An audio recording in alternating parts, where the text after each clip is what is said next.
Good afternoon and welcome to the Technical Working Group meeting of November 24th. Happy Thanksgiving to everybody.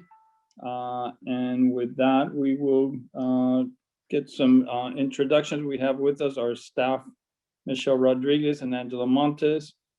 We have our consultant, Jean Vidal from HMMH. And we did try to limit the items on the meeting today so that we could have a little more time for, so hopefully that'll work. And with that, we will move to, I guess I have on my list is public comments. So we'll open it to public comments. This is for items that are not on the agenda. So Ms. Montes, do we have any public comments? Thank you, Chair Ortiz. So just as a reminder, you may press *9 to indicate your desire to speak if you are calling by phone. And you may use the raise hand feature through Zoom, but Chairman, I do not see any virtual hands raised for items Very not good. on the agenda. Thank you. I suspect the members of the public are interested in the items that are actually on the agenda. So let's move on to item number 1, approve remote meeting resolution. And I believe one of the staff members is going to read the resolution. Hi, Michelle here, staff. And what we have before you is a resolution for your consideration to continue with remote meetings. And as we know, we have a public emergency with COVID-19, and the governor, through AB 361, which was signed on September the 16th, extends and enables jurisdictions to extend their teleconferencing procedures. And in our particular jurisdiction in San Mateo County, we continue to have fairly high levels of COVID determination. And so we're including in your packet a resolution for that purpose. And so the packet resolution says, as a result of continuing COVID-19 pandemic state of emergency declared by Governor Newsom, we will continue to meet in person. That's the Technical Working Group Subcommittee. And at each one of your meetings, we will check the local San Mateo County pandemic threshold and can make a recommendation based upon that. But the current variant has the state of public health in our county to be so high, we're recommending for this particular meeting that you be remote. Great. And with that, I will ask one of the members to make a motion. So moved. Okay. I'll second Terry O'Connell. And then Ms. Montes, if we could have a roll call.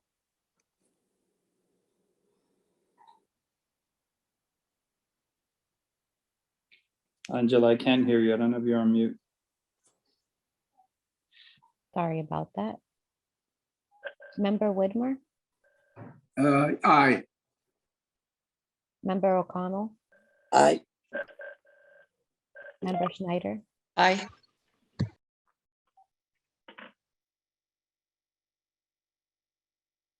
Vice Chair Hindi, Yes. Chairman Ortiz. Yes. Thank you, Chair. The motion passes. Great, thank you. And with that, we'll go out to item number 2, which is a presentation regarding the Gbas project. With that, I will pass it to our friends at the SFO Noise office. Is that you, Bert, or are we going straight to Mr. Hanna? Well, this is Paul Hanna. I'm queued up and ready to go. So not to steal Bert's thunder, but in the interest of time, Definitely straight to you, Paul. Please go forward. great. I'll go ahead and share my screen. And just to confirm, I am now attempting to share my screen. I'll put it into presentation mode here. Can everybody see the handout that we've got up on the screen share? Yeah. Is Excellent. it the same as what was sent out? There is one very small modification on a slide, and I'll do my best to point out where that is. But yes, that's correct, Mr. Whitmer. Thank you. Great. Well, thank you all very much for giving us once again some more time here during the technical working group to update you all on the Gbas project, with a particular focus today on some of the recent updates and some additional insight on the community flight procedure packages that we wanted to share with everybody. So on this particular slide, which is number 2, are a list of the topics we want to try to cover here in the time we have available. First is we're going to come right in and out of this, but just to give everybody an update on how things are coming with the Gbas project itself, with a particular focus on some additional time that we'd like to draw everybody's attention to for gathering feedback, both from this technical working group and from members of the public, with respect to the Group 1 innovative approach procedures. We know that folks are maybe getting closer to coming up with some great ideas, and we're getting lots of great comments from the public and from this technical working group, and we want to make sure that we incorporate those in all the places that we can.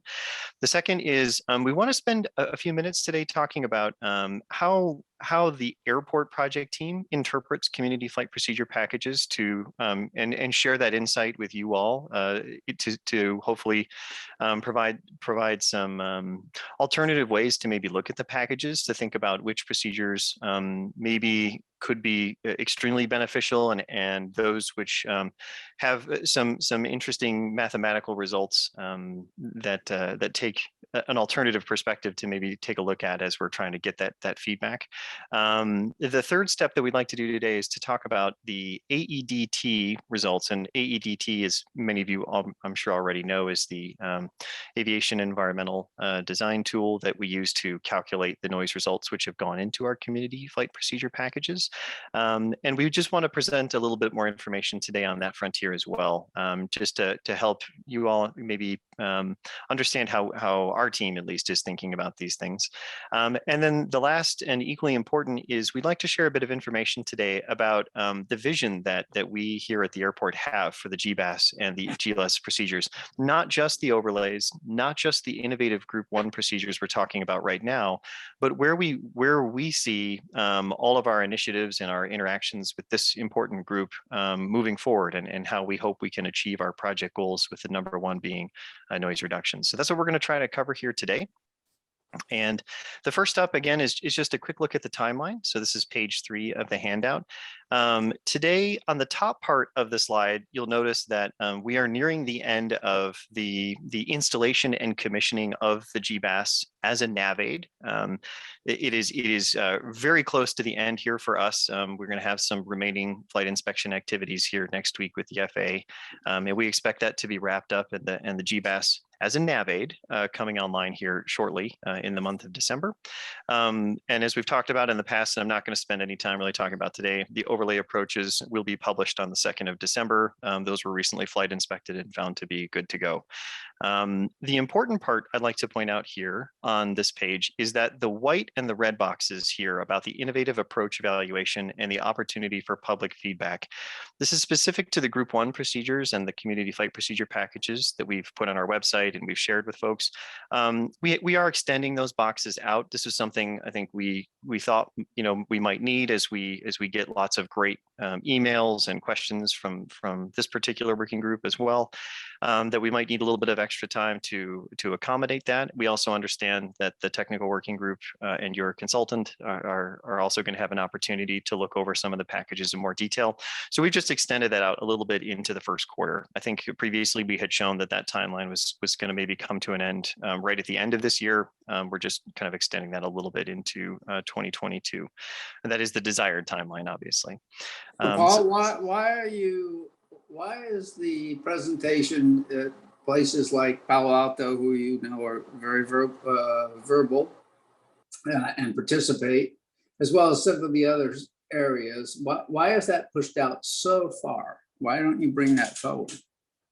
Oh, I'm sorry, just to make sure I understand your question. Are you referring to our interactions with all of the different groups in the Bay Area, or just down at the very bottom of your chart, you have 3 items with their proposed timelines, and the one that's colored in, implying that that's when that's going to occur, is 4th quarter of 2022.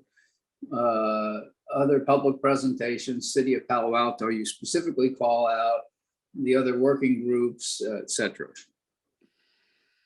Yes, and our intention with these icons on the bottom is to let this group and others know when our team here on the airport anticipates having opportunities to give presentations to those folks. So at this time, we do expect to hopefully, time pending, to meet again with the technical working group, again in the first, 2 more times in the first quarter.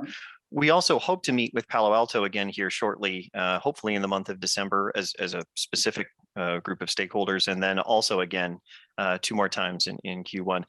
If we find that we need or would like more opportunities, then we're trying to put those up here on this top bar just to give folks an idea of when we're going to be out meeting with the public. Yeah, because Mr. Hanna, excuse me, Mr. Whitmer, give me Yes. just a moment. Mr. Hanna, if you wouldn't mind sharing with Mr. Whitmer how many times you've already met with the Oh, residents of Palo Alto? I know. Oh, no, okay, so I just want to make sure you understand that that's not their first meeting and that's not their first presentation. No, I I just- understand. I got good. it, but I just would, I would show it earlier just so you get the feedback, and stop the complaining from them. I know that, I don't know if they're going to be here today. I talked to Darlene, but she's traveling. But we just want to make sure we air out everything. And I know you have done that, okay?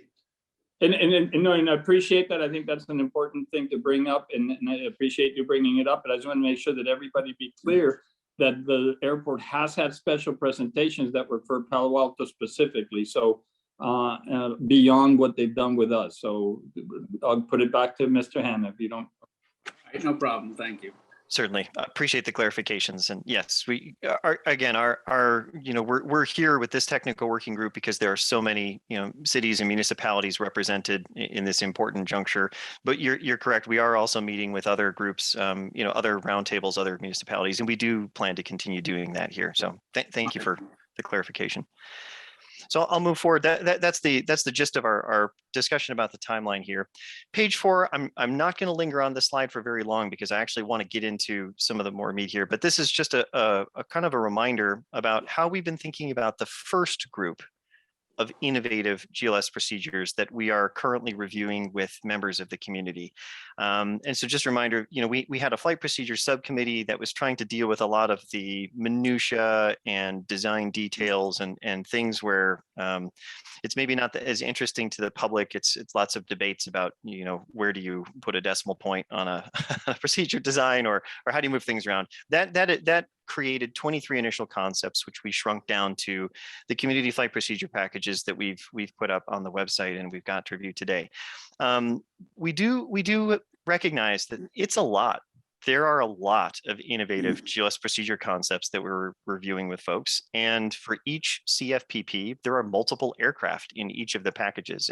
And what you'll find as you go through the packages is some aircraft, when you look at the calculated noise, look great. And then other aircraft look like it's a bit of a mixed bag. And then some aircraft looks like maybe there might not be much of a noise change at all. So we wanted to just spend a moment to kind of talk about how we as a project team are thinking about all of these different innovative procedures.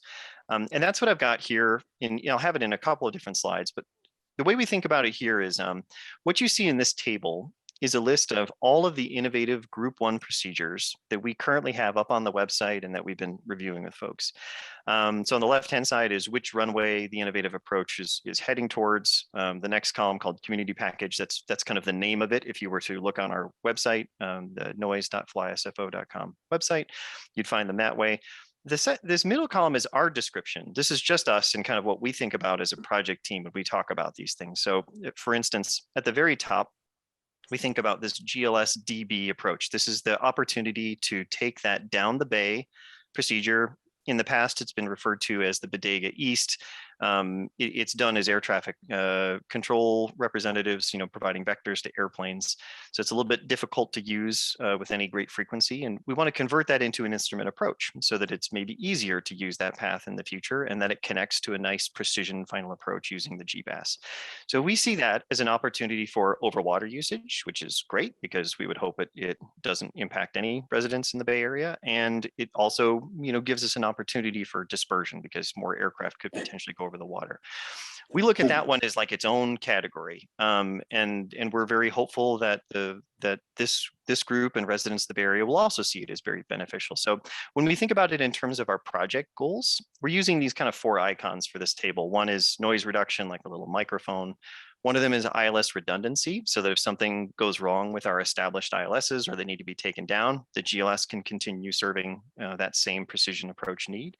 Another one is efficiency, which you can think about like, are we saving the airline fuel? Are we lowering emissions? That's a great, also important goal for us. And then is, reducing delays. Is this an opportunity for aircraft to get in there? So this down the bay approach, we think, hits everything. And we kind of we think about it in its own special category. We put it in a group because if we ask for that approach from the FAA, we will get that one approach. The next group here there's 4 of them that we have for community flight procedures, but technically speaking, it's 2 approaches. Well, actually, if I were being extremely accurate, it's 3 approaches as it would be published. So today we have these 2 packages called GLS BVE, which is this one here, and GLS BV, which is the bridge visual. There's a charted visual flight procedure, and then there's what many airlines use today, which they refer to as the FMS bridge visual, which is their own encoded version of these things. All 4 of these procedures are used today under visual flight conditions, which means every day, most of the time, the ATC group is clearing aircraft to these 4 procedures. And what we've heard from this group and other residents in the Bay Area is that because those visual procedures have slightly higher altitudes over areas like Palo Alto and have slightly better altitude profiles over kind of as they come adjacent to places like Foster City, that when aircraft fly these visual procedures, they tend to produce slightly better noise outcomes than aircraft that are flying the existing RNAV or ILS procedures. And so we think of these as in a category called visual approaches that currently provide noise benefits. And we would like to convert those visual procedures into GLS so that we can increase their utilization because they've proven to be good. And we'd like to take those forward and make them into GLS. So we think of that as kind of group B.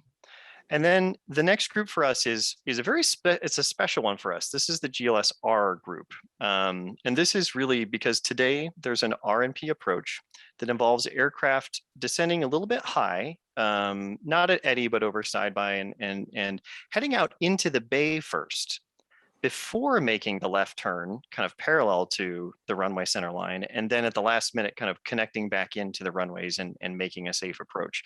So there's an RNP version of this procedure there today, and we want to convert that into a GLS so that aircraft can use that kind of autopilot all the way down to touchdown and safely do it repeatedly. That one, you'll notice, we don't think that has all 4 of our project goals in mind. We think it has a noise reduction capability, and we think it gives us ILS redundancy. It isn't the most efficient though, because the aircraft have to fly a little bit further before they get to SFO, meaning they might burn a little bit more gas. It's a couple of additional track miles. If we request that one, it becomes 1 procedure. The next group that you see here, this group here, 2-8 left and 2-8 right, even though there's 5 of them, if those were to go forward as procedures we request, it would actually just result in 2 procedures by the FAA because the FAA likes to combine different starting points of an approach into just one approach package that they publish. So even though we're asking folks to look at 5 different opportunities, it would really just be 2 procedures in the end. And the last one, and this will make sense in just a second, the last one is approaches to the 10s.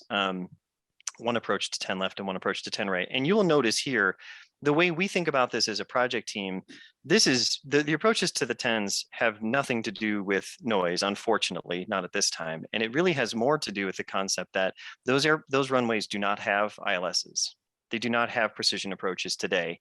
And in the very rare occasion when an aircraft needs to attempt a landing, which happens maybe once or twice a year, the feedback we've gotten from air carriers is if they have to do it, they would love to be able to connect it to the autopilot to make that safe landing and minimize any likelihood they have to go around. So that's our thinking on the 10s. Another way to look at this is this way, which you see here on page 6. So same information, just kind of putting some color codes to it. And so when we think about these in groups, for us, the first one we think of is which group would we we think is really going to have, you know, kind of a what we hope is really positive noise benefits to the community. And right now we view that as this group here, which is the visual approaches today that would be converted into GLSs. If you look at our community flight procedure packages, the 4 of them, you will notice that those packages don't have green or purple. And that's because they're identical to the visual procedures that are out there today. We're taking the exact altitudes in the track. So if you look at them and you're looking for like a green or purple comparison, you actually won't find them for that one because they're the same. Paul, would you mind just for 2 seconds explain what the green and purple shades are, what that means? Thank you, Chairman Ortiz. The green is when you look at a community flight procedure package, green means that we are calculating the noise should actually be lower than what you're experiencing today, and purple means that the noise might be a little bit higher than what you're experiencing today. So when you encounter a community flight procedure package that has no green or purple, it just has noise contours, that means that we're expecting the GLS version of that procedure to be identical to what you're experiencing today. So these 4 here, we've already gotten lots of feedback to say these are good, and we should try to take these forward into GLSs to increase their utilization. The down the bay one that we hope is quite positive. We actually think of it as neutral. Because yes, it's over water. Yes, it doesn't, you know, it largely avoids lots of residential areas, but our procedure is made to be identical to the way aircraft are being vectored out there today. So it's hard for us to come out here and say, you know, it's perfect. We think it's going to be very good, but we kind of think of that as a neutral one. The other one we're looking at right now is neutral is this GLS. I'm sorry, can I just interrupt for a second on that first one? Because there's something you said when we met before that I found very compelling. Even though this one is neutral, it is much quieter than other alternatives. And if it becomes GLS, then it will be used a lot more, taking flights off of the other paths that are much noisier. Is that correct? That is 100% correct, according to our project team understanding. Yes. Great, thank you. Yes. So Paul, if I could ask a question. So as we're combining some of these routes and then standardizing them in smaller vectors, even though with the visual approach, there is some latitude. Are we adding more flights to specific areas? It's what it seems like to me, so that in certain areas, maybe the noise is less, but it's more constant and becomes more of an irritant. Is that correct? That's an excellent question, and I just maybe to offer 2 quick answers to it. The first is we don't expect more aircraft to be coming into San Francisco because we have the Gbas. Just to kind of get that one aside. I don't think that's what you're asking, but I just want to make sure I'm clear on that one. Yeah. So set that one aside. So with the existing traffic levels or whatever they happen to grow to, because people love to come to San Francisco, the visual approaches today, what we've learned is that most of the air carriers that fly into San Francisco have already programmed an electronic version of the visual approach into their flight management systems. So we've encountered that there's 2 kinds of operators out there. There's one kind of operator that doesn't use visual approaches at all. So even though there's a tiptoe and there's a quiet bridge, they just don't use them because they don't train them. And so they aren't actually flying a quieter noise profile. And we're hoping that by making an instrument procedure version of those approaches, that they will start to use them in the future. The other group we've learned from our subcommittee are the folks who have independently gone off and created special approaches that are just used by their individual airlines, which are a little bit difficult to maintain. And this is done on their own choice. This is not like the FAA does it and hands it to them. This is like that airline decides to do it. And so we've been working with them as well to say, if we converted these into GLSs, is this going to make things better or easier for you? And the answer is yes. So my answer to your question is, I think what we've learned from working with the subcommittee is that a lot of these airlines, even though they're visual approaches and there could be some latitude, the airlines themselves behind the scenes are already using an instrument procedure version, and they're hoping for something like this to make it a bit standard and easier to use. All right, but when you say no, but when you have your little microphone there for noise, if you're consolidating more flight paths over a specific area, that specific area will have more noise on an ongoing basis, which then you get complaints on. And so, which is the same thing that, for example, the people that are getting the airlines taking off, there's one after another. The sound never. We can cut the noise back maybe by doing certain things, but the noise never stops. Okay, so that's I think I understand. And one of the nice side effects of the bridge visual and the tiptoe is that the tiptoe actually has a slightly different trajectory that can be taken towards the runway, as opposed to how the normal instrument procedure. I saw that in your pack, and I guess that's at the end, right? Yeah. Yeah. So we'll go over it. Okay. Yeah, and that's our hope, is that, by having these in the salvo of options, so to speak, for airlines and air traffic to choose from, that it does create more of these opportunities, albeit, electronic opportunities, more of these opportunities for aircraft to kind of pick which path they're going on. The nice part is that they all result in a precision approach at the end, which is the maximizing safety and ensuring that even under visual conditions, all the stakeholders from air traffic and the air carriers can be assured the aircraft is going to make it to the right runway, so to speak. Okay, Mr. Hanna, if I could a follow-up question to that.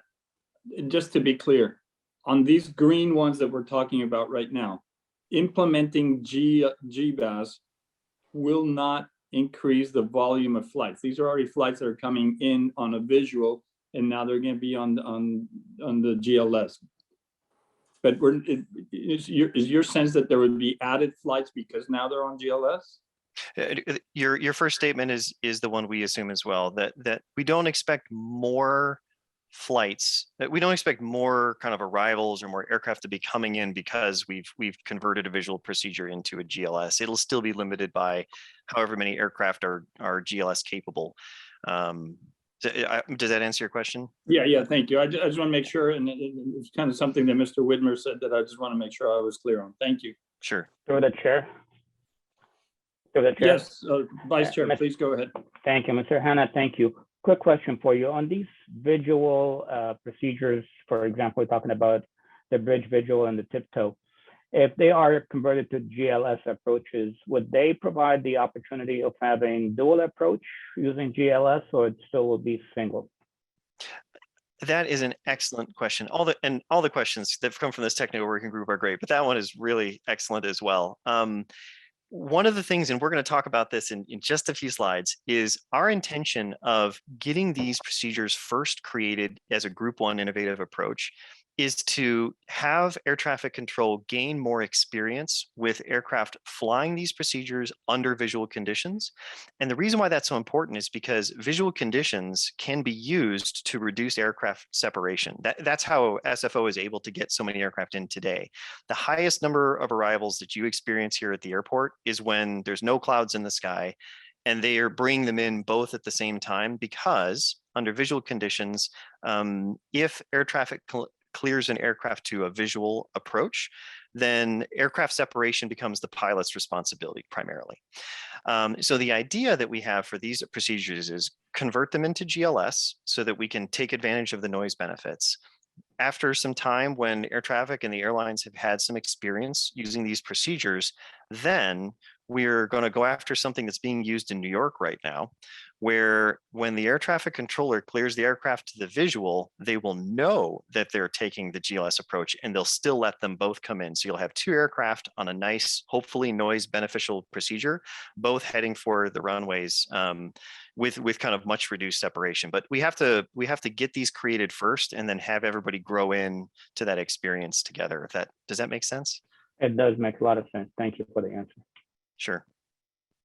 Great questions. So just to finish up on this slide, the GLS-R procedure, we've gotten some amazing feedback from this technical working group and just residents emailing in through our website. And some of them have been looking at the GLS Romeo, and they noticed that when we converted the GLS Romeo procedure from its RNP version today into the Romeo, we reduced an altitude at one waypoint because of, well, procedure design math. It wasn't something we wanted to do. It's just how you have to make all the waypoints come together.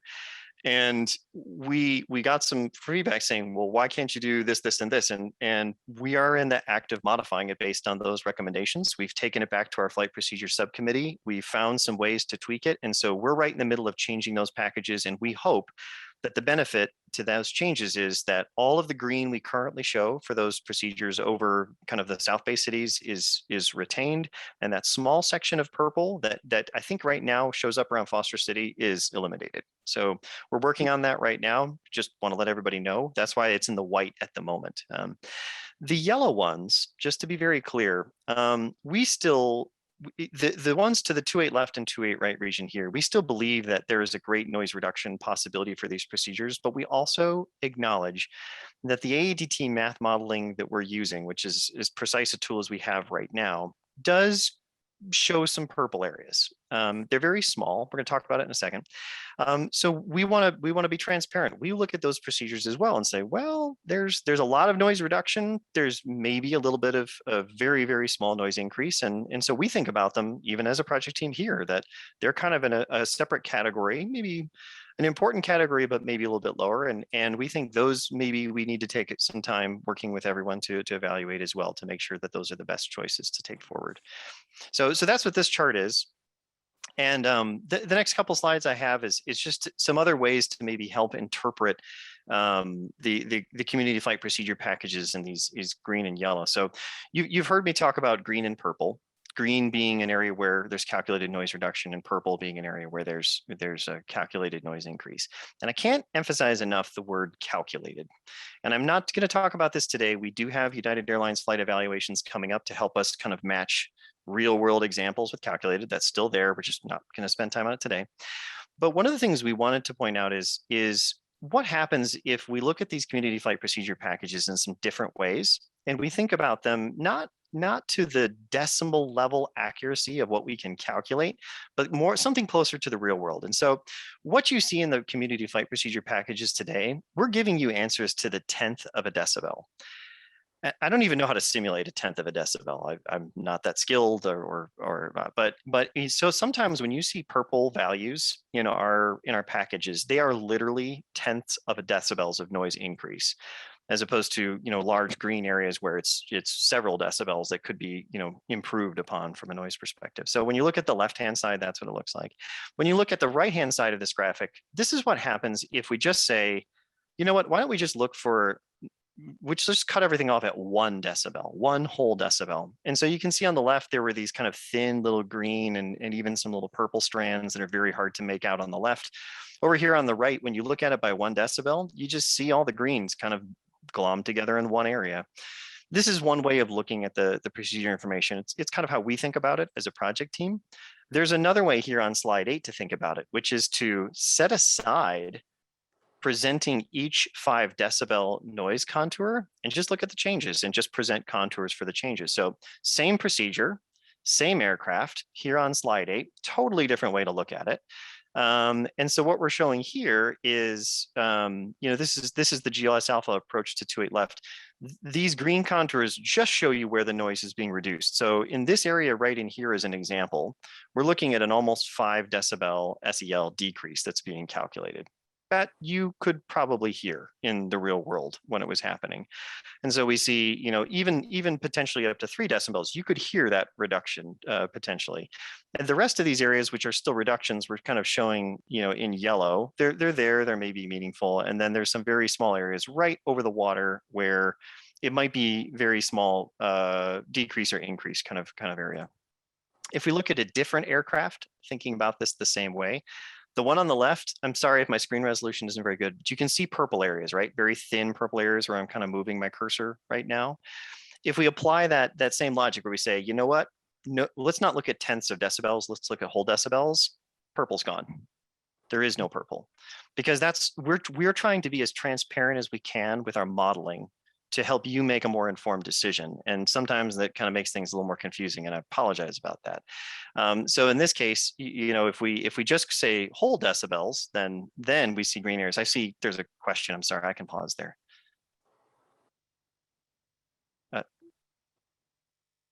Chair Ricardo, should I just dive in?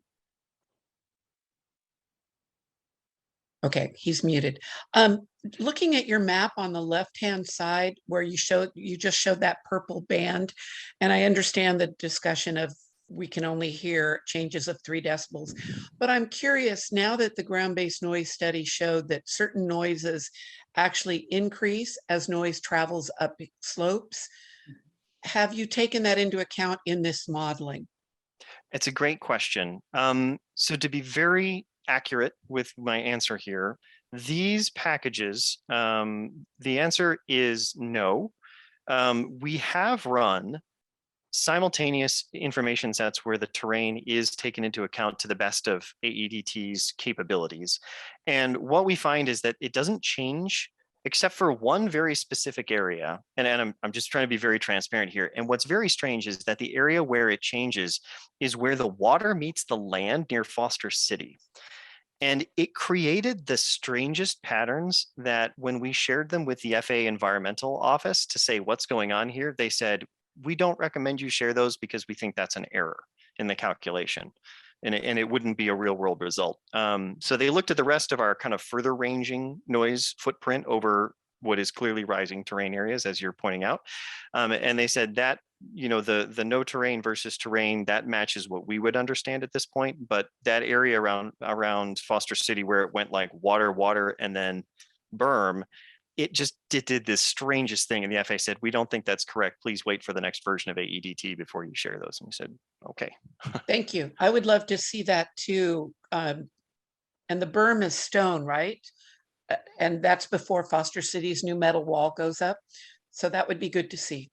Oh, excellent. Yeah, I'll take a note and maybe we can share those with you directly. The FAA was just very concerned about the accuracy of those calculations. So they were not encouraging us to. Well, it kind of goes with, do hardscapes, inerts do more to noise than softscapes on that. So looking forward to the next version then. Well, thank you. I appreciate the question. So is that why, or is it the altitude issue of when you're approaching on the right, actually on the left too, your decibel level goes from 75 and then it increases to 80 as it's getting ready to cross into the water. You see that area? Yes, sir. Yeah, I think you're correct. The way that we are seeing these calculated noise contours and the reason why higher and higher SEL values are appearing as the aircraft gets closer and closer to the runway is exactly that. It's the aircraft is getting lower and lower in part. Okay. It's also in part, especially as you get to the waypoint, you know, listed here as Dong and Fabla. In Okay. that part, the aircraft doesn't have any opportunity to stay clean anymore. It's Right. got to get its gear down. It's got to put its landing flaps out. It's going to get noisy in that area. Everything up to that point is everybody's attempt, FAA's and ours, to try to make optimized profiles where they stay clean as far in as they can go. So these are the anticipated decibel levels at the ground, depending, and of course they're going to change if you go later on your presentation. You have higher different altitudes and things like that. Yes. All right. So just kind of a question based on what we'd seen in a previous presentation at a full board meeting, was that that the approach was to try and keep the decibel level at 60 or less. And so is there anything going on to try and reduce these higher than 60 decibel level down to 60, as was suggested when the FAA did their study?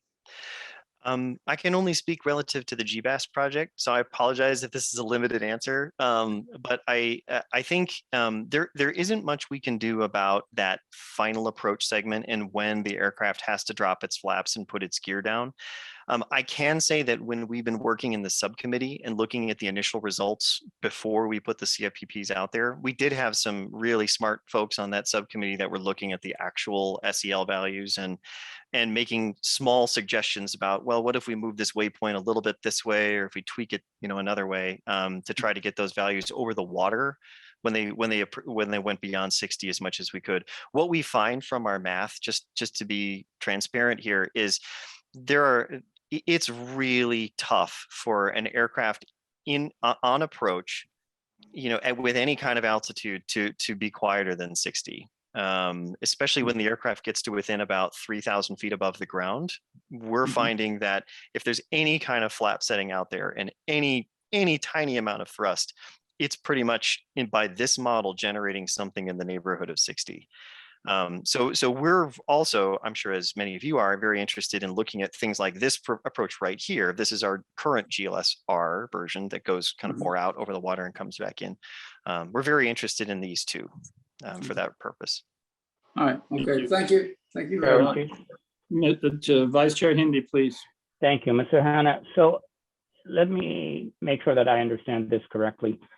So the approaches will be at a higher altitude in the South Bay vicinity, but with that, it seems like it causes steeper descent as it gets closer to the airport, which if I'm looking at Donning, I could see, for example, like Fossa City was going to have to experience higher noise. Well, our goal and part of the small tweak we want to make to this particular procedure is for our group 1 innovative procedures, we can't change the altitude at Aedt. So we're always gonna, for this first group, we're gonna have to kind of, if we want them to be implemented sooner rather than later, we have to stay within the restrictions we have. So things start a little bit flat actually in this approach, and then they do get a bit steeper as they match kind of the higher glide path angle to come into the runway. The steeper portion though doesn't necessarily mean more noise. Really where the noise that we can't avoid is how close can we push the start of the final approach segment towards the runway within reason. You know, if it gets so close, there are other airlines who say, I don't care where the final approach segment is, I need to set up for landing. And unfortunately that does happen pretty close to the bridge or just after it. So that's why we're so interested in these. So yes, it is a bit steep coming into that area, but not beyond the physics or the comfort level of our airline participants up to this point. Right. Well, thank you. Well, for me, I mean, we're concerned about, rather than the physics, about the noise production of it, if you will. And I appreciate that your transparency about differentiating between 1/10 of a decibel and 1 decibel. But the reality is, you know, although it is marginal addition of 1/10 of a decibel, but when you're dealing with a population or a geography or an area that is already saturated with noise level, that little marginal is just what's really gonna put us over the top, if you will, tip the scale to a level that is, because we're already dealing with this day in and day out. And like, for example, community as Foster City, you know, all flights have to really come by us. So if we're gonna get a marginal from each additional flight, that is in itself to another community is another level of noise that they could not sustain or deal with. It's an excellent point.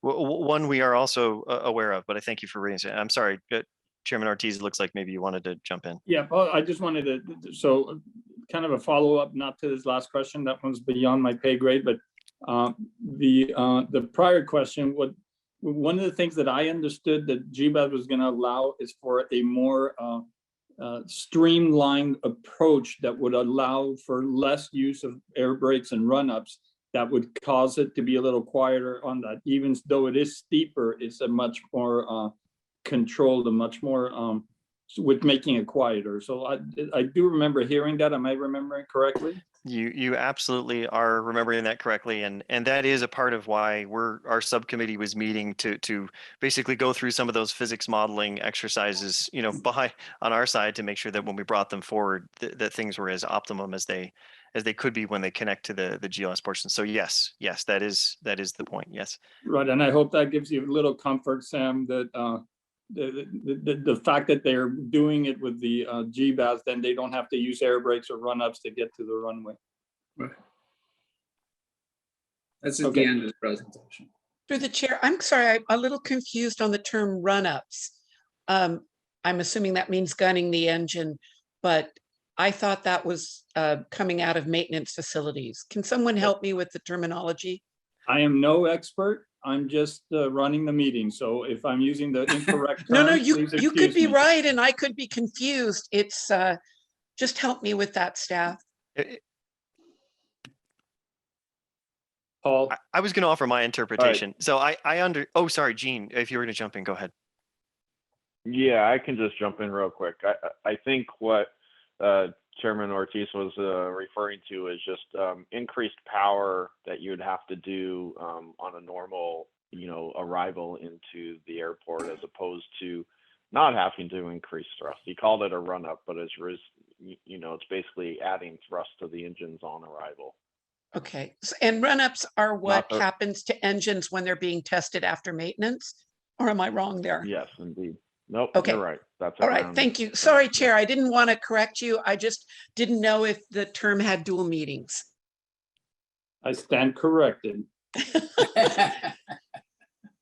We would refer to that as a power application, or Power up. Okay, yeah, like a power up, or something of that nature. But yeah, I'll keep going if that's. I really Yeah, appreciate please, the time please, here let's today. keep going. So again, just looking at those two procedures in the same way, if we peel away all of the different SEL contours, because again, at the beginning of our community outreach, we learned that one of the most useful ways to think about our procedures was to show all of the different noise levels and then show how they might be changing. Again, these graphics just say, okay, well, what if we just throw all that away and we only look at what happens to the aircraft if we think about it relative to broad area improvement or potential noise increase? And again, the previous slide looked like this.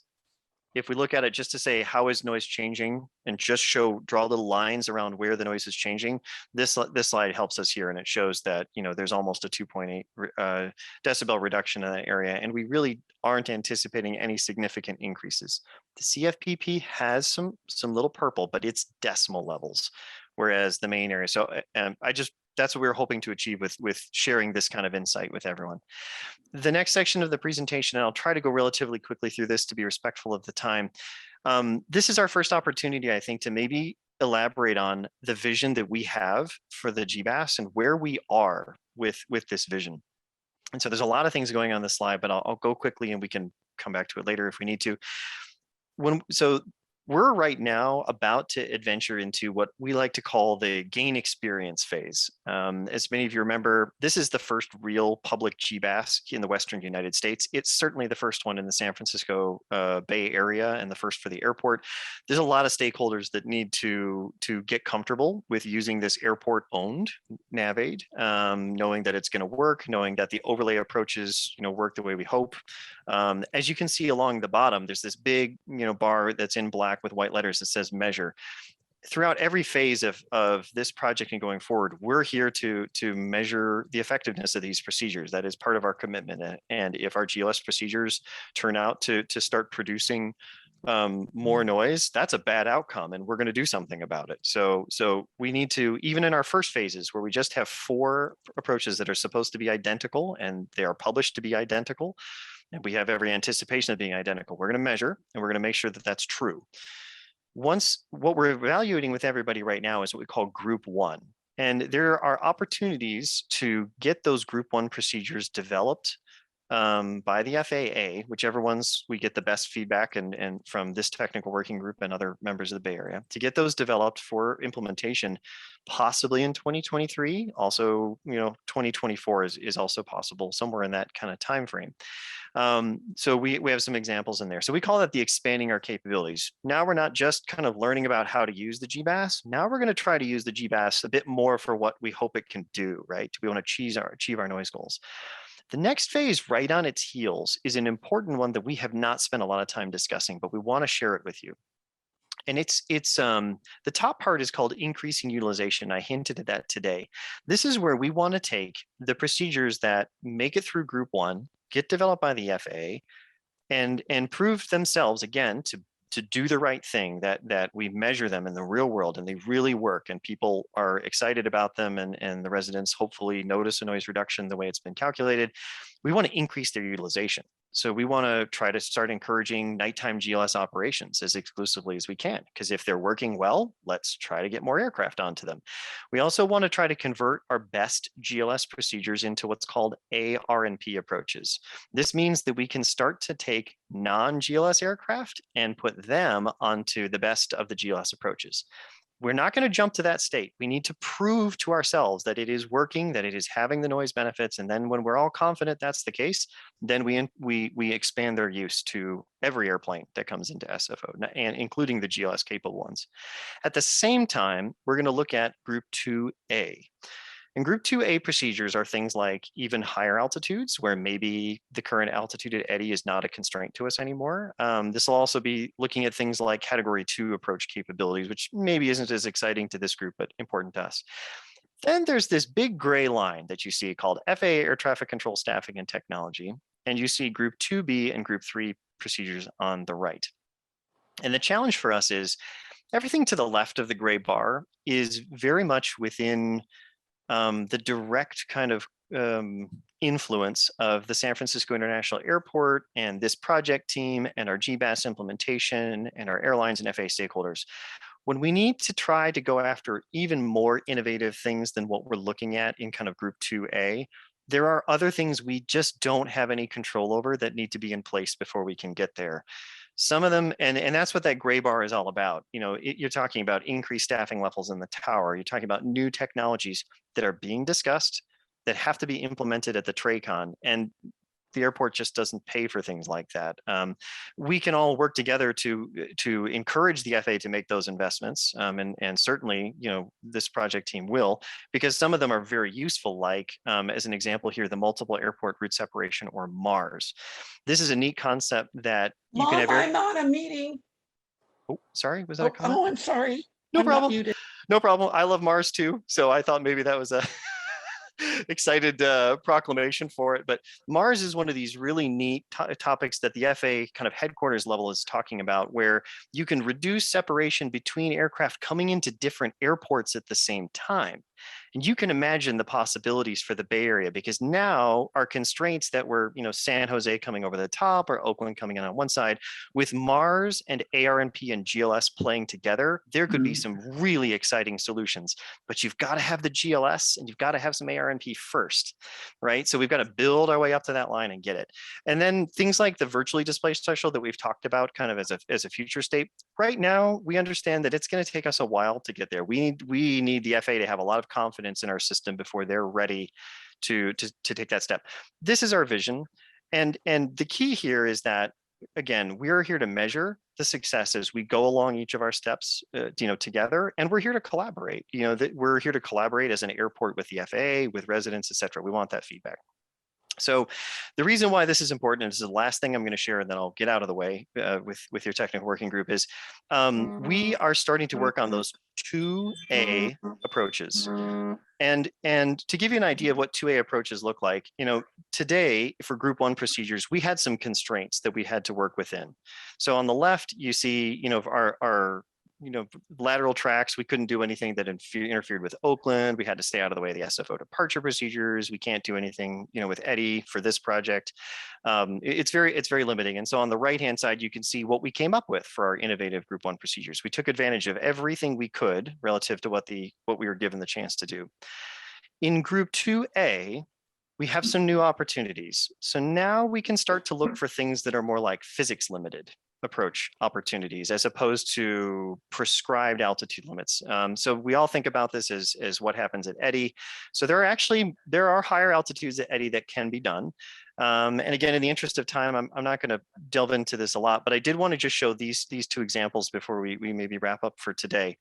So these are not community flight procedures packets yet. They're still being reviewed with the subcommittee about, you know, some of the inner workings of it. But what you see here is when we think about 2A and what does it mean, physics limits with just taking the most kind of familiar track, if you will, into the runways tells us that we can only get up to about 6,700 feet at Aedt. So today Aedt is 6,000.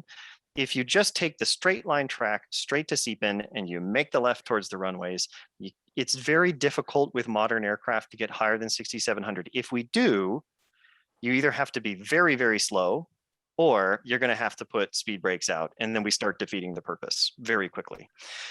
The right-hand side is a different way to go about it, which is kind of like that GLS Romeo one we're talking about, where, well, what if we just pick up a couple of extra track miles by starting high and descending out over the bay and then making the left and then coming into the runway. So we pick up 4 or 5 miles. And what we do by just giving ourselves that extra little bit of distance is we can up the altitudes at Aedt to like 7,300 or 7,400 feet. That's a bit more meaningful and impactful. That can't be done as group one because we would have to, so like you'd have to change an arrival and all sorts of things that are beyond our project scope. But as a 2A procedure, this is absolutely fair game stuff. So we wanted to share that these are the things that we're looking at. And again, this is what's next up for us. So we're working on changing that GLS Romeo based on the feedback we got from TWG participants and residents from the Bay Area. Our United Airlines flight evaluations are going to happen here for December. This is our portable noise monitor deployment. We're not talking about that today, but there's supplemental information in the slides that'll include noise measurement reports about what happens from those UAL flights. We're going to commission turn on our Gbas, but really what we want to make sure we can get from this group is any feedback that you're ready to share with us about those innovative group one concepts. And ultimately, approval for any number of those CFPPs. And if you're struggling, and you'd like to think about it the way we do, we think about those white and the green ones first. And that's all we have to share for folks today. Great, thank you. And I don't know, Gene, if you have some comments on what you guys have done up to now on these. I actually do not, because we are just getting started. I just worked out with Michelle yesterday, as a matter of fact, a notice to proceed for us to do our analysis. One thing I was going to ask Paul, though, is if maybe he could walk through one of those with me individually as I get started in the review, then maybe my review goes a little bit quicker than planned.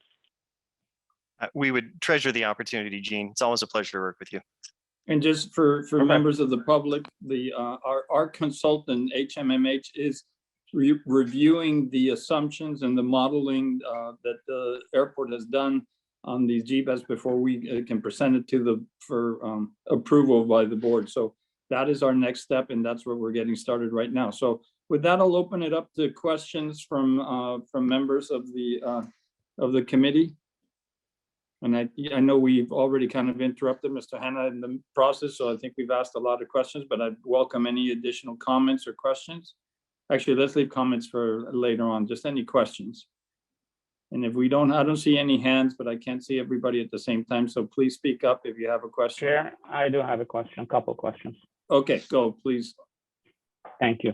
And Mr. Hanna, thank you again. And what I'm understanding is some of these innovative procedures will generate different noise level based on what kind of aircraft is being used, wide body, narrow body, they generate a little bit differently. My question, and pardon me if it sounds naive, but could these be implemented only on aircraft that will have a positive impact on noise level, or it has to be system-wide? Another excellent question.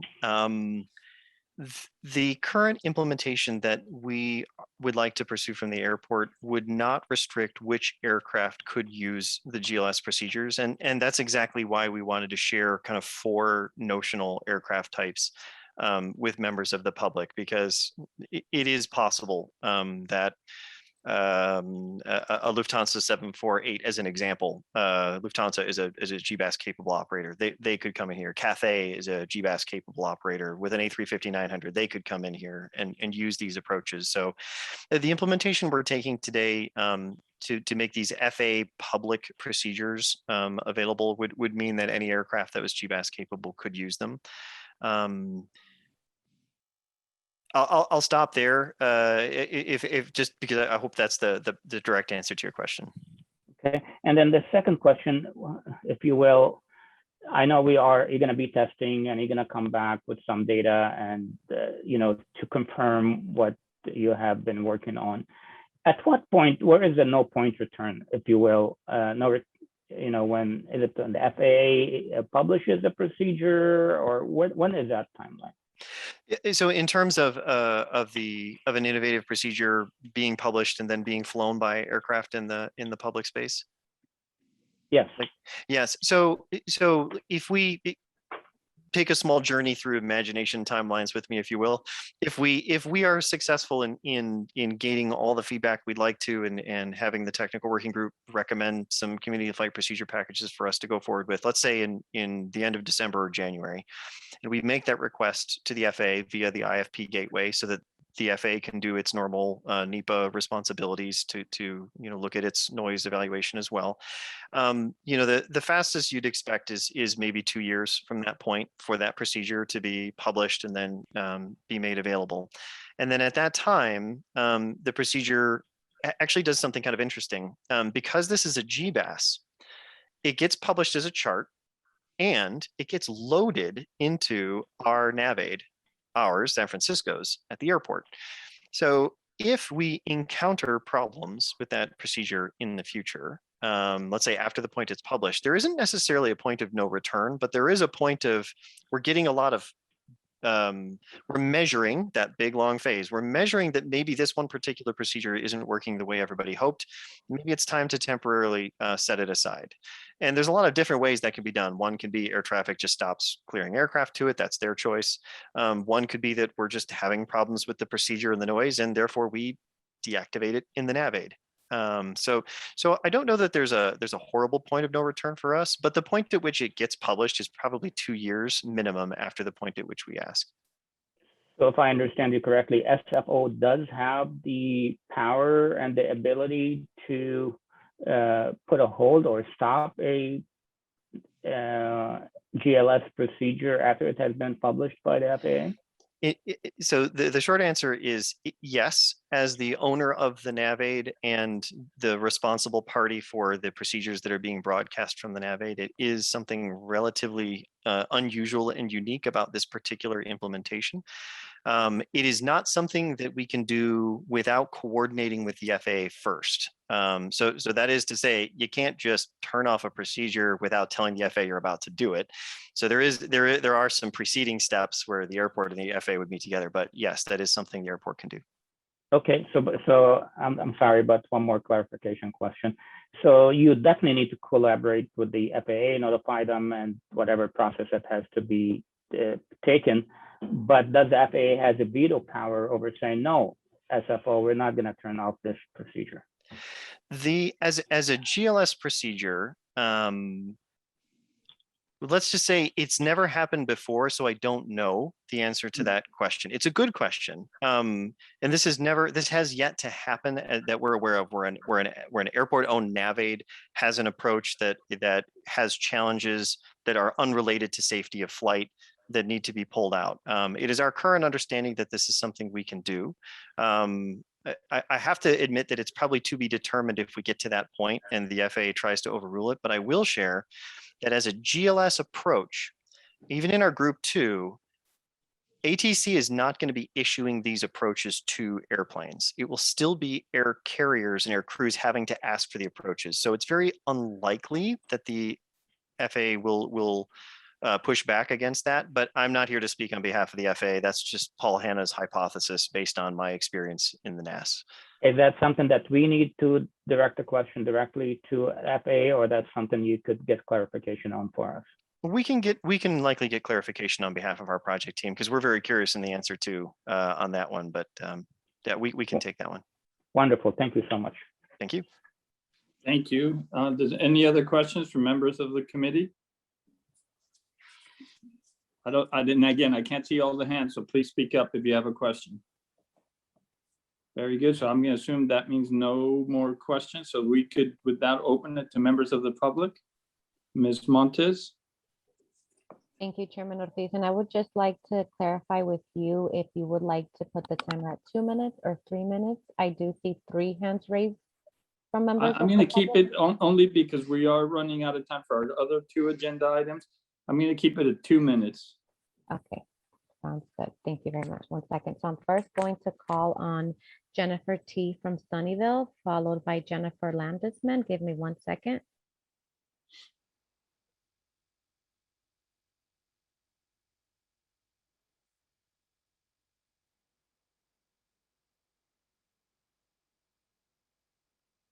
So Ms. Jennifer T., please accept this request, unmute your microphone and begin speaking.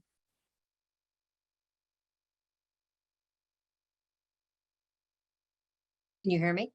Yes. Okay, had a few questions here. First, I wanted to I'm sorry, we lost you there. input. Can you hear me now? Yes. Okay. For community input, what is the general deadline for the innovative approaches? In other words, how soon do we have to react to these? And I'm assuming that there's a website or something to see all of the modeling that's consolidated to date. Find out where that is as well, so we can study it. The other things that I'd like to ask is, have you done specific manufacturers in your model? Airbus? You keep fading in and out. We're not getting complete sentences. Okay. You hear me now? Yes. Okay. So my question is, the Airbus and such, if that's been modeled, things like that. Future trends. Manufacturers are moving toward shallower descent aircraft for efficiency reasons. And so how does Gbas impact this? Because again, 10 years down the road, or 20 years or 30 years down the road, you're going to have shallower descent aircraft.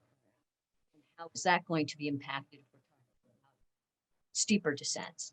And then finally, I know you were talking about capacity. And under the FAA website, it states that there are capacity Gbas.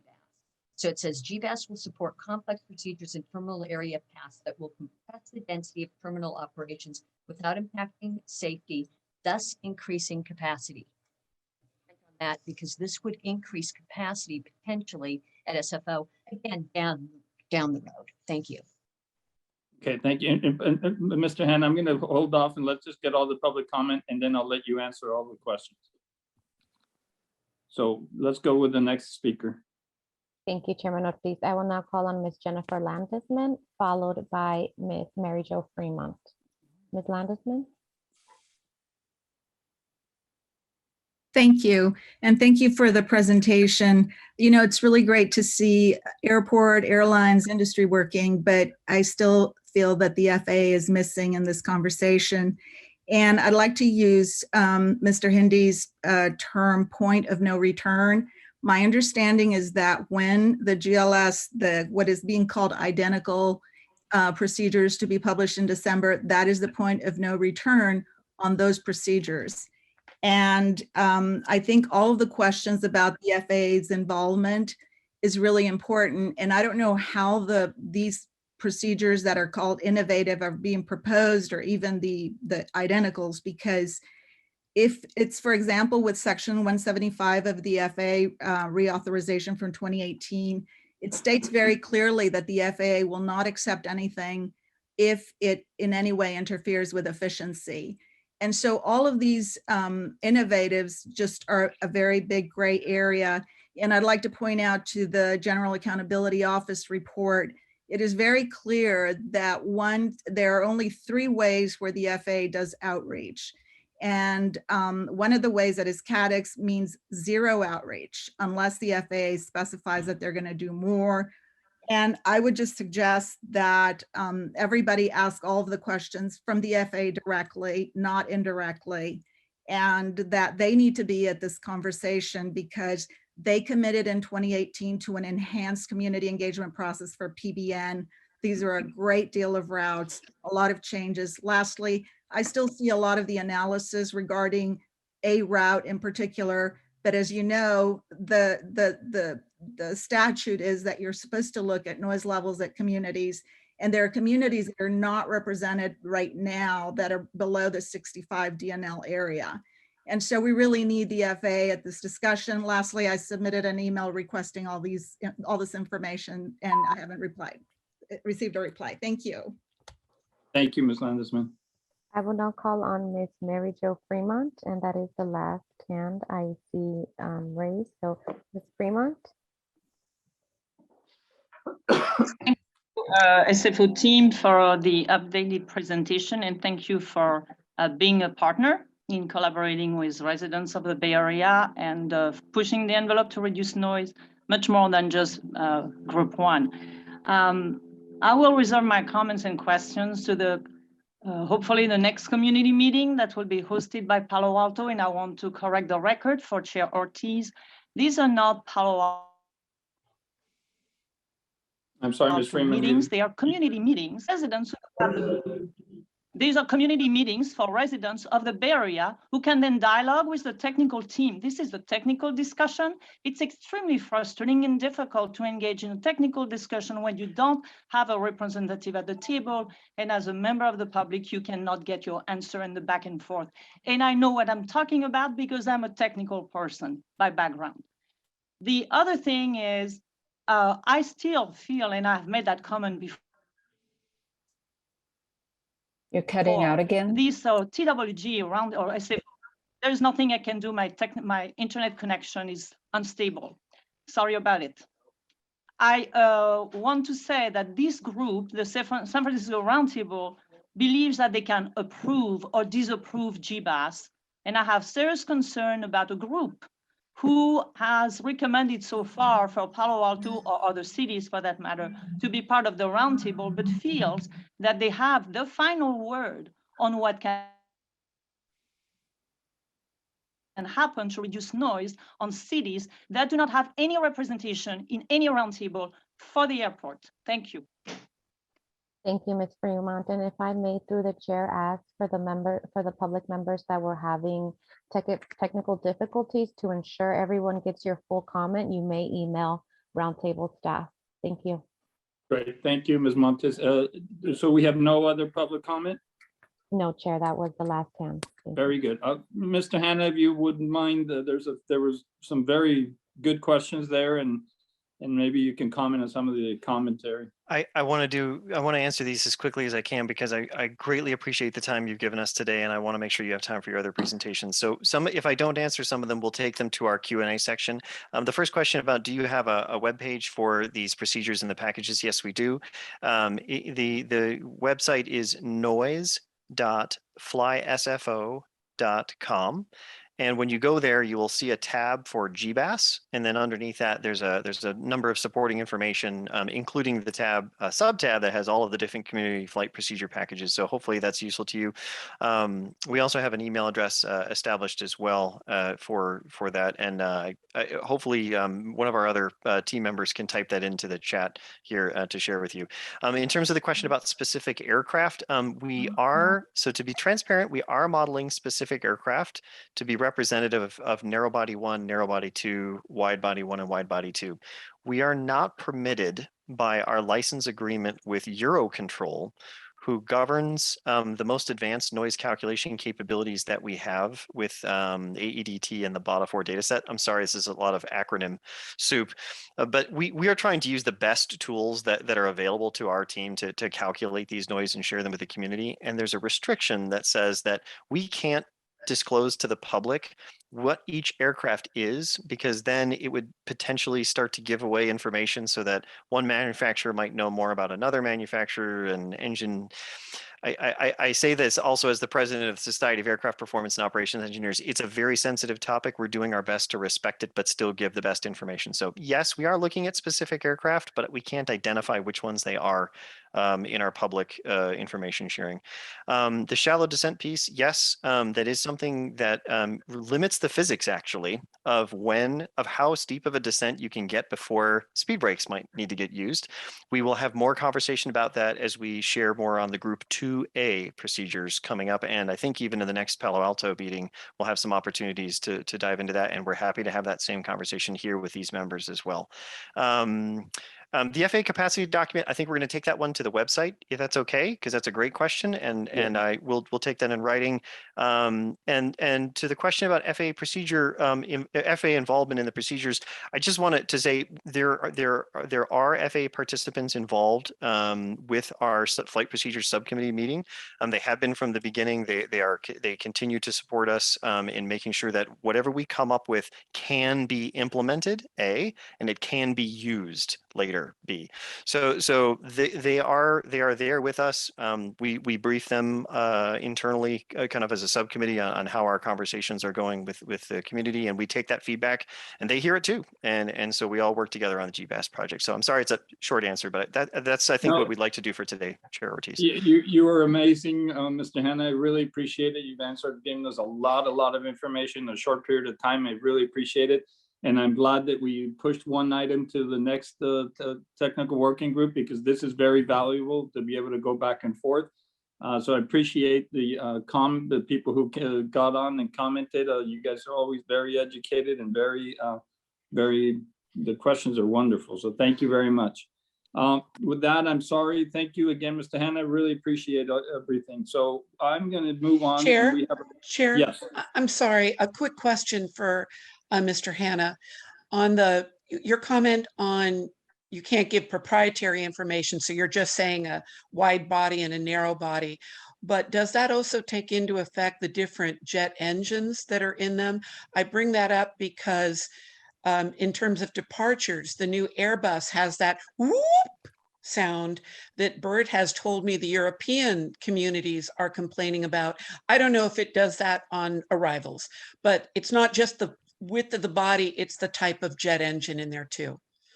I just to very quickly, I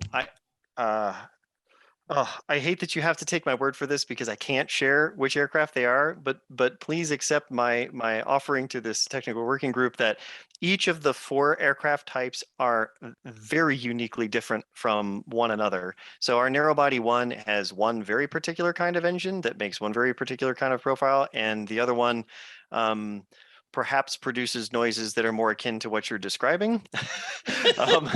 The wide bodies are similar too. So yes, thank you. Okay, thank you. And thank you for the sound effects. That was very enlightening. So with that, I'm going to open it for just a second. Any other members have comments just to finish this off? And again, I'm trying to save a little time. I have 2 more presentations that are very short ones, but don't want to run out of time. Any last comments? I see Mr. Ganong with his virtual hand raise. Okay, Bert, please, if you would. Mr. Chair, really quick, wanted Yes, sir. to offer the website for comment, the email address, not website, sfo.gbas@flysfo.com. Great. Thank you. Thank you. I appreciate that. And then with that, I'm going to move on to our next item. Once again, Bert, Mr. Hanna, thank you for your presentation. That was really worth every minute. So, and I've already heard it. So even I'm still enjoying it the second time around. That was turning into an aviation masochist.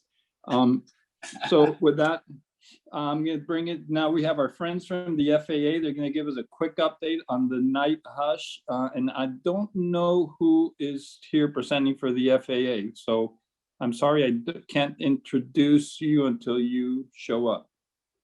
I think there's some clarification. There is a representative from FAA here. She's our CAO, Elena Jarris, but this is more on your meeting with the FAA regarding night hush and what they said is the next steps.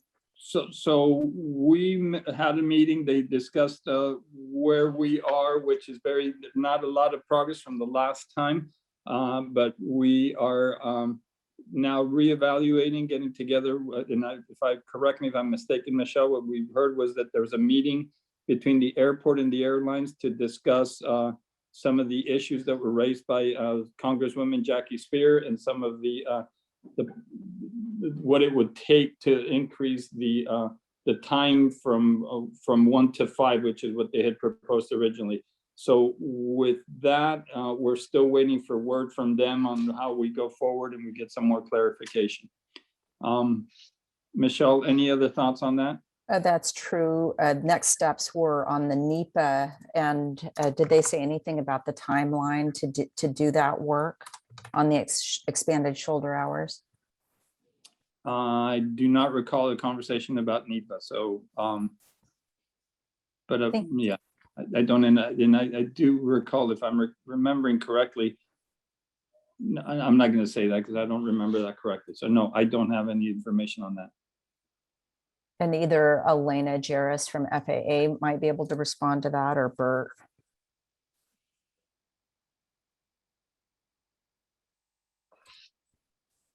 Give you guys a minute.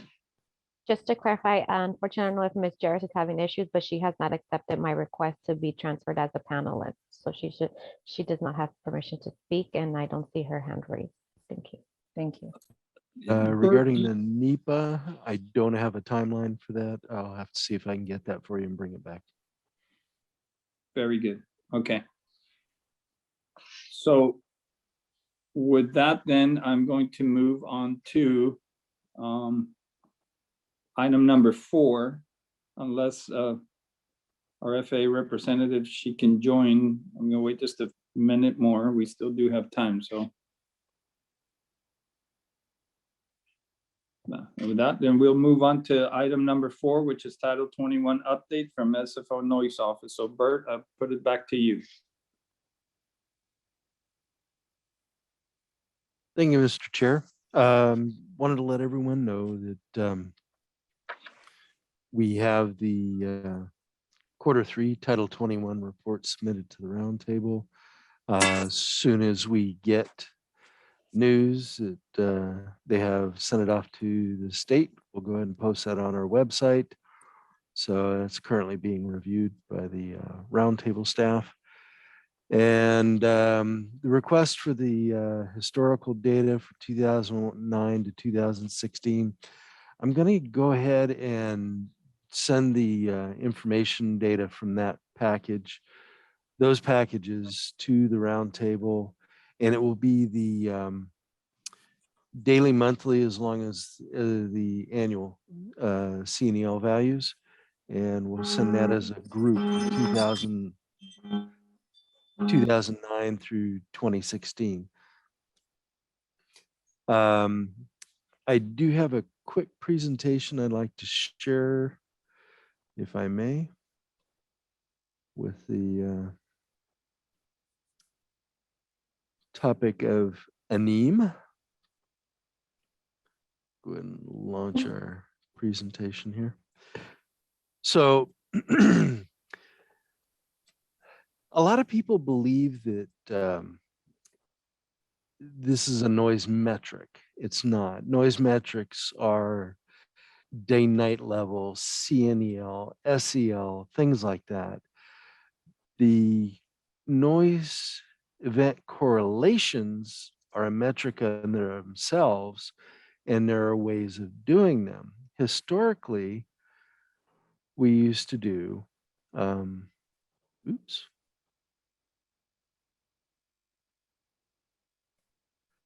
noise to track. And basically that means that you have a noise event, and then the system then goes and tries to find an aircraft nearby that it will correlate to that noise event. It's an old method of doing it. We did use it up until January 1st of the year, at which point we jumped over to noise powered distance, which is what most of the new noise monitoring systems being installed in California are using. Both of them are threshold based, meaning you have to set a threshold for the site. And then if the noise event exceeds that, it will then start tracking that event and record it with that aircraft. Typically you get low numbers as far as your aircraft that are creating noise events, particularly if they're real quiet, meaning that they don't really drive a noise contour. And we were trying to see, and we've actually been looking at this since 2016 or so. But anyway, the third one, the aircraft noise event extraction methodology, is a way to get right into the community noise levels, have an aircraft noise event that just kind of peaks up a little bit. And then you can use the modeling from AEDT, apply it to that type of aircraft when it starts to come up in your system. And then you start to join those two up that way. And you get better correlations. So some of the challenges with the established noise event detection, the N2T2 in particular, is you're looking for significant noise and you check the proximity of the aircraft and you tie the two together. It lacks any checks that the noise measured relates to the aircraft nearby. So in other words, you could have an aircraft there and oh gosh, you got a leaf blower operating as that aircraft flies by. So it may have started out as pure aircraft, but it became leaf blower. And so it doesn't really match up as far as the profile, the noise profile that aircraft would make. They do use the thresholds, as I mentioned, and it's a general situation, easily compromised in the reality of the effect for the edge cases where background levels are high and changing, such as that leaf blower I mentioned. But with a NEAM, we start with the aircraft position, we ignore the noise from other sources, and we use multiple passes to choose the best detection threshold for the real situation. Validates noise levels against expectations, the model, as I mentioned earlier, and helps determine the contamination that could be there. So under the aircraft noise event extraction methodology, or NEAM, when the aircraft is near, a NEAM predicts the noise level at the monitoring position. If significant, it searches for noise on the ground and measures.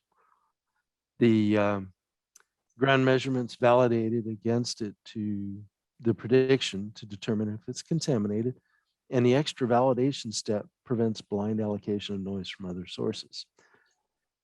So we know that the Title 21 sites, the 12 sites that we have selected near SFO, and that's based on our larger, older noise contours. And we wanted to be sure that we had those protected.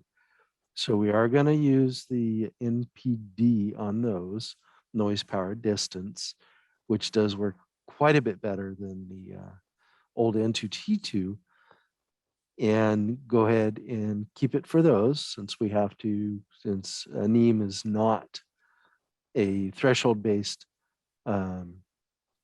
noise to track correlation software, and we can't get it approved to use at the moment. We're going to stay with the NPD. And as we go out, the light blue sites are the ones that are going to remain NPD. And the green ones, as of January 1st, we plan to roll over to the NEAM. And we've already switched over on our portable noise monitors to use a NEAM for that. And we're noticing very good numbers. We notice that the CNEL at some sites does increase a little bit, and I do mean a little, because like I said, we're reaching right at the threshold of getting into community noise. And well, just wanted to open up for any questions. So Bart, I have a question for you. Yes, sir. Since, we've heard from the representative of Menlo Park. Excuse me, Mr. Whitman, I'm sorry. I was talking and I was muted. So do you mind? I'm going to give it to Terry O'Connell first. She had her hand up Sure. for a Yeah, long sure, time, no so I problem. apologize. No problem. Go ahead. And we are running out of time, so I'm going to please ask you guys to keep it short. Okay. I will keep it short. Thank you, Bert. That's really good information.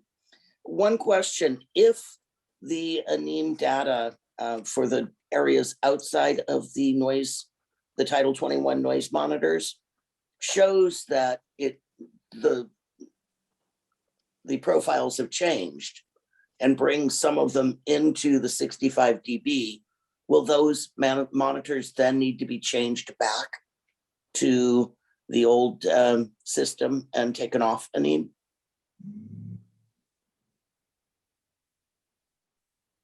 Or you're muted. I don't know if you're. No, I'm not muted. No, we. No, I am. Sorry Bert about was that. trying to respond. Thank you, sir. No, we don't believe they will at all. The noise contour is what the officially is used to generate and give the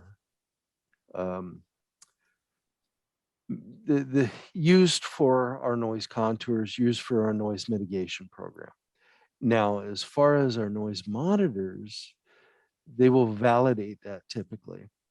And so we've noticed that all of the sites that you see in green are below the 65 decibels. So I don't really foresee that we'll see that much of an increase on any of them. Okay, great. Thank you. And then I just want to say that I think this is really great that we're going to this, and that it will allow us to know what aircraft is producing the noise. So we can see if it's an Oakland aircraft or something else, and that it will give a way to, maybe put pressure on some of the airlines that are flying the noisier aircrafts, and let the public actually have a little bit more say in what they choose to fly. So thank you very much. I think it's going to be a great increase and a good way to correlate the noise to the aircraft. So thank you. Thank you so much. Mr. Widmer, and then I have a member Snyder too. So Sure, it's just a quick comment. I've tried to make this comment before.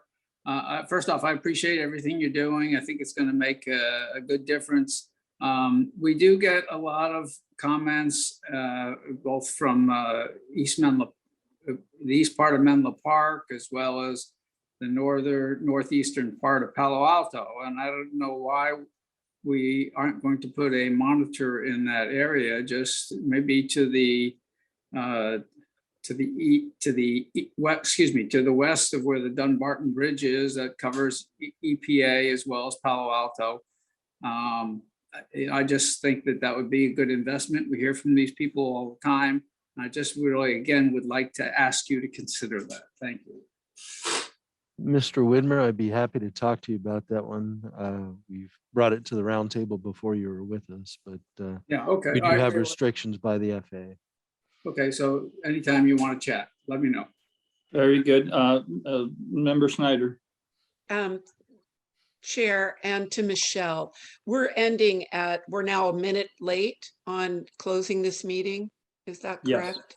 Yes, that is correct. I am wondering if agenda item number 4 could also be brought to the ground-based noise meeting, which I think is tentatively or permanently scheduled for December 30th. I wasn't at the September meeting. I apologize. I was at League of California Cities, and I'm a little concerned that there is no monitor from Millbrae in the Title 21 monitors, but I have a whole couple of pages of questions. What my helpers out there, Darlene from Palo Alto and Peter from Brisbane, seem to think that a NEAM is a good idea, but I really would love a deeper dive into this. I am concerned when we talk about the existing contours and what's in and out, that it's simply using in-flight, or I always get my C and my A weighted confused, that it's A weighted as opposed to C weighted. So I think that there's a little bit more discussion on that. So Michelle, could we fit this into the December 30th GBN meeting? I'll definitely add it to the agenda and loop back to you on the total content so you can decide on agenda finality. Okay. And then probably more critical, given that it's sort of vacation time, is Bert available at that time, or is he on vacation, of which he most definitely deserves to have a vacation? Well, I appreciate your validity there. I am, to my knowledge, we are not planning to, well, family will be out of town. I'll be here. Poor you then. So Yeah. again, it's a weird time to have a meeting in that break. So Michelle, if there was a way to move it into January and not impact people's vacations, I'm open to that. And Okay. before we part, I want to point out that Site 8 right there at the end of the runways is in Millbrae, and it is a Title 21 monitor. Okay, you guys, you know yeah, what? the numbers that they gave me didn't include 8. So thank you, Bert, for that. I really do need to open this to members of the public before we adjourn. So let's do that quickly. Ms. Montes, do you have any hands raised? Thank you, Chairman. I do see one hand raised by a member that is dialing in. So let me share my timer so I can call on them 1 second. And for the caller, I just ask you to keep it short since we're already beyond our time. Okay, so I will call on the phone number ending in 204. Go ahead.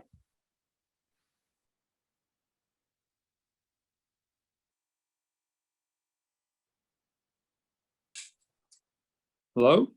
Hi. Yes, this is Marie-Jo Fremont. So I switched to cell, hoping that the connection will be better. So first I want to give my big thank you to the SFO Noise Office team to finally switch to the ANIM methodology for the non-Title 21 monitors. I think it's a great step. And I want also to give credit to the people who put that on the table and pushed that. It was not the Roundtable who did it. In fact, it was 3 residents, and 2 were mentioned as helpers of Anne Schneider. So the 3 residents is Peter Grace, Darlene Yappi from Palo Alto, and Marie-Jo Fremont from Palo Alto. Without us, you would never have any methodology being used at SFO. At the same time, I just want to remind you, because it really hurts, to see how much we have contributed, and we continue to contribute to this roundtable. At the same time, this roundtable, the ad hoc subcommittee for membership, has decided to recommend that Palo Alto be rejected. So, Anne, I want to be very honest with you.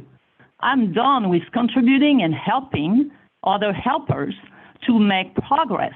Good luck on getting your noise monitoring for ground-based noise to work, etc. But the collaboration works both ways.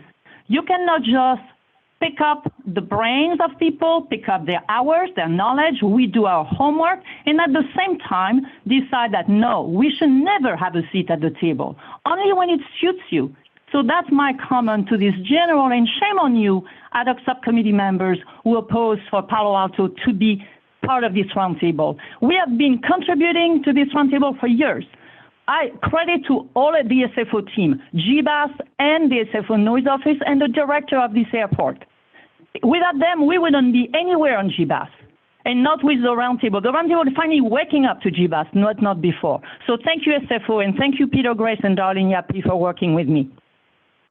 Thank you. Thank Ms. you Fremont. for your comments. I just want to say real quick that I'm glad that we're able to provide a forum for these ideas to be shared. And I do believe that the input of some of the members that were discussed had an impact in changing this and many other items. So I appreciate the very informed commentary. So with that, you guys, I'm going to have to cut it off right now. I appreciate everybody being here. I like the fact that we limited the amount of items on the agenda because we were able to talk about everything a little more. Sorry to have to rush out on this very important issue. And I thank you all for being here, and have a wonderful Thanksgiving. And I'll talk to you guys soon. Thank you very much. Bye-bye. Thank you. Thank you. Happy Thanksgiving. Happy Happy Thanksgiving. Thanksgiving, everyone. Happy Thanksgiving.